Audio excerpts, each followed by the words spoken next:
It was my second semester in college when I moved into the old ladies' hostel, an imposing structure with creaking floors and cold, stone walls. The building had stood for decades, and though it was renovated recently, there was something about it that made me uneasy. The stories whispered among the girls didn't help. They said the hostel was haunted by the spirit of a young woman who had died there years ago. But I didn't believe in ghosts, at least not until the night I met her. It started on a quiet Tuesday evening. My roommates had gone home for the weekend, leaving me alone in the room. I was sitting at my desk, finishing up an assignment, when I heard a soft whisper, barely audible, coming from the corner of the room. I froze, my heart racing. I tried to rationalize it, convincing myself that it was just the wind or a trick of my tired mind. But the whispering continued, growing louder and more distinct. It was a voice, soft and sorrowful, repeating the same words over and over, "Help me." I turned towards the sound, but there was no one there. The corner of the room was dark, almost unnaturally so, as if the shadows were deeper and more solid than they should be. My heart pounded in my chest as I slowly got up and walked towards the corner, the whispering growing louder with each step. "Who's there?" I called out, my voice trembling. There was no answer, only the continuous whispering. I reached the corner and stopped, feeling a sudden drop in temperature. The air was cold, almost freezing, and the shadows seemed to swirl around me. I shivered and stepped back, fear gripping me tightly. I decided to leave the room, hoping that the strange sensations would disappear if I just got out of there. As I turned to leave, the door slammed shut on its own, with a deafening bang. I jumped, my breath catching in my throat. The whispering stopped abruptly, leaving an eerie silence in its wake. I stood there, staring at the door, too afraid to move. And then I saw her, a faint figure, barely visible, standing in the corner where the whispering had come from. She was pale, almost translucent, with long dark hair and sad, hollow eyes. She stared at me, her expression filled with despair. "Please," she whispered, her voice trembling. "Help me." I wanted to scream, to run, but I was rooted to the spot, unable to look away from her. "Who are you?" I managed to ask, my voice barely a whisper. "I'm trapped," she said, her voice filled with pain. "I can't leave this place. I need your help." I didn't know what to do. My mind was racing, trying to process what I was seeing, what I was hearing. "What happened to you?" I asked, my fear slowly giving way to a strange sense of compassion. She looked down, her expression turning even sadder. "I was a student here, many years ago. They said I was troubled, that I was losing my mind. But it wasn't madness, it was him. He wouldn't leave me alone." "Who?" I asked, my heart pounding in my chest. She looked up at me, her eyes filled with a mix of fear and anger. "The man in the mirror," she whispered. "He found me when I was alone, just like you are now. He made me do things, terrible things. And when I tried to escape, he wouldn't let me. He made sure I would never leave." My blood ran cold as I realized what she was saying. "The man in the mirror?" I repeated, my voice trembling. She nodded. "He lives in the mirrors here, in this hostel. He watches us, waits for us to be alone. And when he finds the right one, he takes her." I felt a chill run down my spine. I had heard rumors about strange things happening with the mirrors in the hostel, but I had never taken them seriously. Now, standing here, face to face with this ghostly figure, I didn't know what to believe anymore. "What can I do?" I asked, desperate to help her, to somehow stop whatever evil was lurking in the mirrors. "You have to destroy the mirror in your room," she said, her voice urgent. "It's the gateway. If you break it, he can't hurt you. But you have to do it now, before it's too late." I didn't need to be told twice. I grabbed the chair from my desk and, without hesitation, swung it at the mirror hanging on the wall. The glass shattered with a loud crash, fragments flying everywhere. As the mirror broke, the room seemed to tremble, and I heard a low, guttural growl echoing through the walls. The ghostly figure in the corner faded, her expression softening into one of relief. "Thank you," she whispered, and then she was gone, leaving me alone in the now eerily silent room. I didn't stay in that hostel much longer after that night.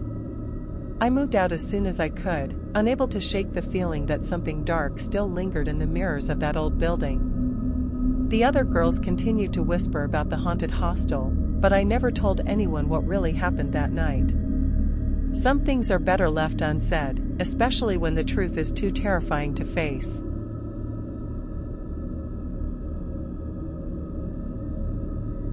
When I first moved into the ladies' hostel, I was excited to start my college life. The building was old, with high ceilings and long corridors that seemed to stretch on forever. My room was at the end of one such corridor, and although it was a bit isolated, I liked the privacy it offered. Little did I know, that very isolation would soon become my worst nightmare. The first few weeks were uneventful. I settled into a routine, attending classes during the day and studying in my room at night. My roommates were friendly, and we got along well. But there was one thing that bothered me: the room next to ours was always locked. No one seemed to live there, and when I asked the hostel warden about it, she brushed it off, saying it was used for storage. I didn't think much of it at the time, but that locked door soon became the center of a terrifying experience. It was late one night, around midnight, when I first heard it. I was lying in bed, trying to sleep, when a soft tapping sound echoed through the wall. It was coming from the locked room next door. At first, I thought it was just the pipes or the old building settling, but the tapping was too rhythmic, too deliberate.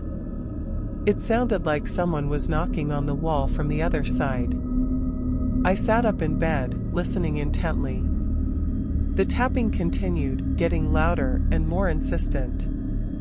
My heart started to race as I realized that someone, or something, was in that room, trying to get my attention.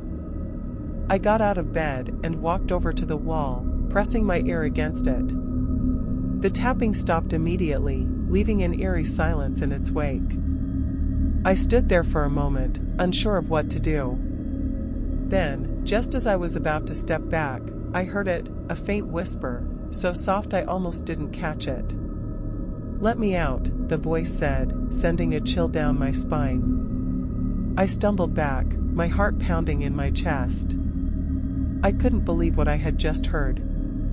It had to be my imagination, a trick of the mind. But then the whisper came again, louder this time. "Please, let me out." I ran back to my bed, pulling the covers over my head like a scared child.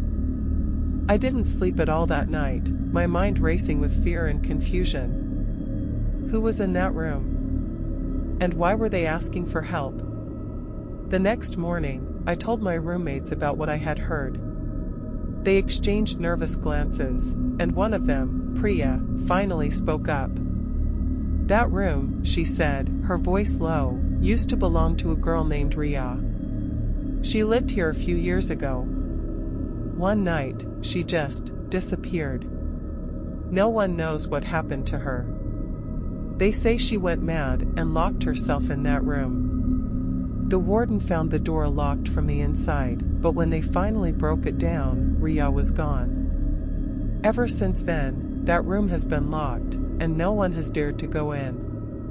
A cold dread settled over me as I listened to Priya's story. Was it possible that Riya was still in there, trapped somehow? I didn't want to believe it, but the tapping and the whispering I had heard were too real to ignore.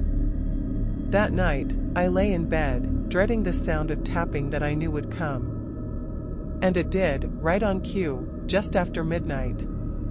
But this time, it wasn't just tapping. I heard footsteps, pacing back and forth in the room next door, and then the whispering started again. "Let me out," the voice pleaded, sounding more desperate than before.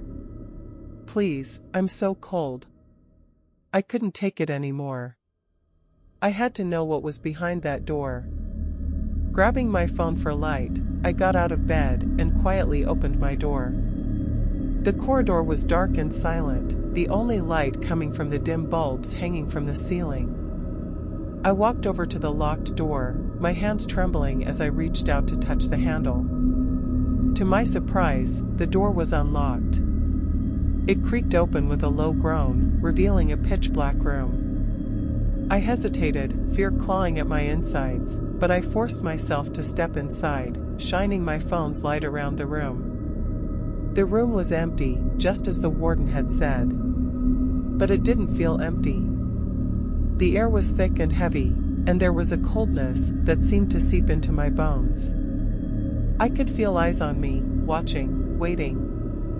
I took a step further into the room, and that's when I saw it, a figure, huddled in the corner, barely visible in the dim light. It was a girl, her long hair hanging over her face, her clothes tattered and dirty. She was rocking back and forth, muttering something under her breath. "Ria?" I whispered, my voice shaking. The figure stopped moving, slowly lifting her head to look at me. Her eyes were wide and filled with fear, and her skin was pale and gaunt. "Let me out," she whispered, her voice barely audible. "Please, I'm so cold." I backed away, my heart racing, as the figure started to rise, moving towards me with jerky, unnatural movements. I turned and ran, slamming the door behind me and racing back to my room. I locked the door and threw myself onto the bed, my entire body shaking with fear. I never spoke of that night again. I couldn't bear to. But from that night on, I never heard the tapping or the whispering again. The room next door remained locked, and I avoided it at all costs. I knew, deep down, that Ria was still there, trapped in that room, waiting for someone else to come along and let her out.